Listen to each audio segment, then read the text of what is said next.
Pada episode kali ini dilanjutkan lagi dengan Liu Yin jelas juga sangat terkejut dengan kekuatan penjaga abu-abu ini. Anda harus tahu bahwa bahkan pembangkit tenaga listrik dari puncak bintang 3 Doudi telah dibekukan oleh ki pertempuran esnya sendiri.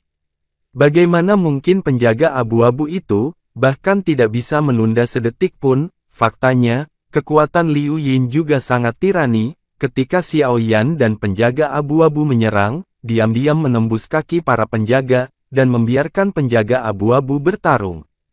Pengalamannya sangat kaya, dan itu tidak ditemukan pertama kali, ketika dia menyadari bahwa ki pertempuran sedingin es akan membekukannya, ki pertempuran yang lelah guntur di seluruh tubuhnya langsung meledak, dan dia menggunakan kekuatan ledakan guntur untuk membebaskan diri.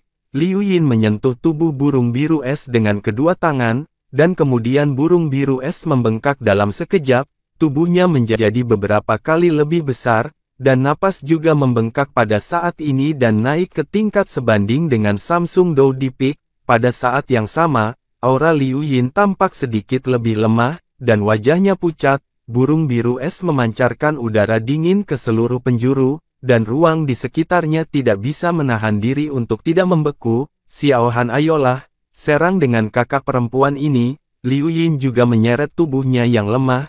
Liu Yin adalah putra kebanggaan surga di kota 10.000 binatang.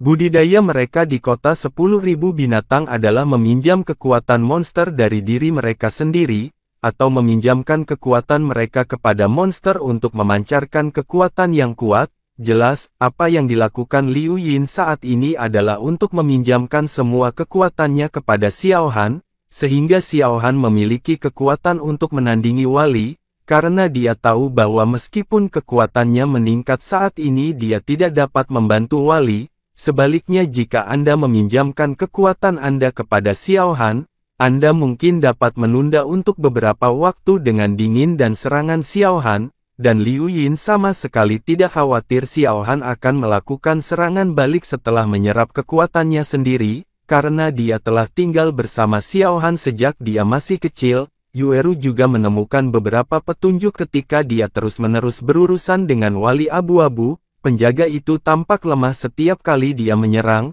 dan dia tidak menyerang titik vitalnya, dan ada masalah krusial. Tampaknya kekuatan wali ini semakin berani, masuk akal bahwa orang normal akan menjadi lebih lemah dan lebih lemah karena waktu pertempuran semakin lama.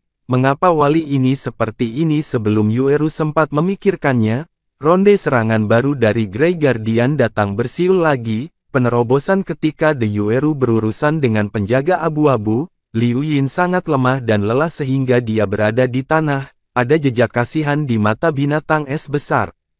Seolah-olah dia tertekan untuk tuannya, dan kemudian dia melebarkan sayapnya untuk menghadapi penjaga abu-abu itu menyerang dan pergi ke lapangan. Potongan bulu biru es jatuh dari sayap raksasa es dan meraung ke arah penjaga abu-abu. Yueru dan Grey Guardian saling berhadapan dengan telapak tangan mereka. Bulu biru es yang menakutkan juga tiba pada saat ini. Penjaga abu-abu tidak terlalu memperhatikan serangan binatang raksasa es ini, dan kemudian perisai cahaya perak muncul di permukaan tubuhnya, menutupi seluruh tubuhnya. Menurut apa yang Grey Guardian pikirkan, bulu biru es menyerang perisai petirnya dan berhenti dan kemudian energinya saling menghancurkan tapi pemandangan aneh muncul.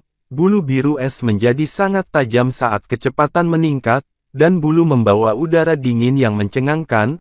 Bulu benar-benar melewati perisai cahaya pelindung abu-abu dan menyerang penjaga abu-abu secara langsung. Bulu es biru menyerang melalui perisai cahaya dan jatuh pada pelindung abu-abu. Segera es batu kecil muncul di tubuh penjaga tempat bulu-bulu menyerang. Penjaga abu-abu jelas tidak menyangka bahwa serangan bulu dari binatang raksasa sedingin es ini akan begitu kuat sehingga bisa menembus pertahanannya sendiri, dan auranya langsung meningkat yang bulunya setajam busur dan anak panah, dan bulu-bulu yang melekat padanya. Dia hancur. Es batu yang dipadatkan oleh bulu biru es dihancurkan oleh penjaga abu-abu. Bahkan penjaga abu-abu tidak menyadari bahwa bulu biru es yang hancur ini berubah menjadi potongan-potongan kecil dan jatuh ke aula yang luas ini. Dengan penundaan waktu bahkan bernapas menjadi sulit, dan dendam terlalu kuat, ada beberapa kelambatan dalam baik kohesi maupun penggunaan. Binatang kecil ini benar-benar tidak mudah. Yueru yang penuh perhatian juga dikejutkan oleh penjaga abu-abu dalam sekejap. Dia mundur beberapa langkah untuk menstabilkan sosoknya, dan segera menemukan kekuatan binatang kecil Liu Yin. Kemudian Yueru juga menoleh untuk melihat Xiao Yan, dan menemukan bahwa yang terakhir berada pada titik kritis saat ini. Kemudian ketika dia bertemu dengan bibirnya, tanda misterius di dahinya juga perlahan menyala. Ini satu-satunya cara sekarang, Xiao Yan, terima kasih telah banyak membantuku. Sekarang jika kamu menerobos, serahkan padaku, sudah waktunya bagiku untuk melindungimu setelah merawatmu begitu lama. Bagaimanapun, aku akan menerima warisan ketika aku kembali kali ini. Yueru juga melihat Xiao Yan dan tersenyum dan kemudian Mei Mu melihat sekeliling, dan menemukan bahwa situasi mengerikan pecah di setiap lingkaran pertempuran. Mereka juga tahu bahwa seiring berjalannya waktu, hal-hal di depan mereka hampir pulih. Setelah kekuatan wali ini dipulihkan, mereka akan menjadi pusat kekuatan tingkat kaisar pertempuran bintang 4.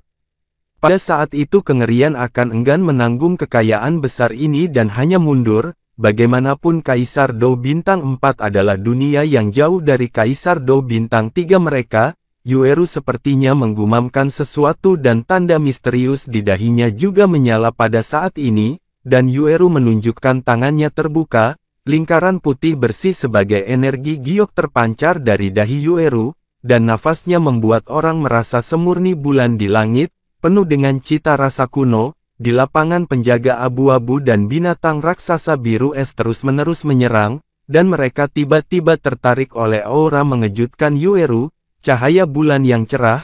Bagaimana bisa pupil wali abu-abu menyusut, dan kemudian dia menatap Yueru dengan sedikit ketakutan di mulutnya. Dia juga mengenali apa yang ada di dahi Yueru secara sekilas. Pada saat ini Liu Yin juga lemah melihat Yueru yang semakin kuat dan kuat. Dia bingung mengapa Yueru mengandung kekuatan yang menakutkan dan kuat di tubuhnya. Cahaya bulan yang cerah, Raja Naga Emas memandang Yueru dan berkata dengan terkejut, "Tuan, apa cahaya bulan yang cerah?" Meskipun Xiao Yan sedang dalam proses menerobos, dia juga penasaran. Ada terlalu banyak teka-teki di benua Doudi ini yang mengganggu Xiao Yan, dan dia hanya bisa mencari solusi dari tuannya, Raja Naga Emas. Cahaya bulan yang cerah, dikabarkan bahwa itu adalah kekuatan yang ditinggalkan oleh bulan peri di dunia. Setelah memiliki bulan yang cerah Anda dapat melewati beberapa warisan, dan jika Anda memiliki kesempatan Anda bisa mendapatkan warisan sejati dari bulan peri. Namun, fenomena ini sangat langka. Bukan hal-hal ini yang benar-benar bisa mendapatkan warisan Fairy Moon, Raja Naga Emas berkata dengan acuh tak acuh. Xiao Yan juga terkejut bahwa siapapun di dunia ini yang dapat dibandingkan dengan makhluk abadi adalah orang yang kuat. Melawan makhluk abadi pembangkit tenaga puncak sebenarnya dari pesta penting. Terkejut tapi terkejut Xiao Yan masih diam. Dia tidak bisa terlalu ambisius. Mari kita menerobos ke tahap tengah Dou di bintang 3 untuk menyelesaikan masalah di depannya. Xiao Yan, kamu adalah anak yang baik. Pertama kamu adalah keluarga malaikat, dan kemudian peri bulan yang cerah.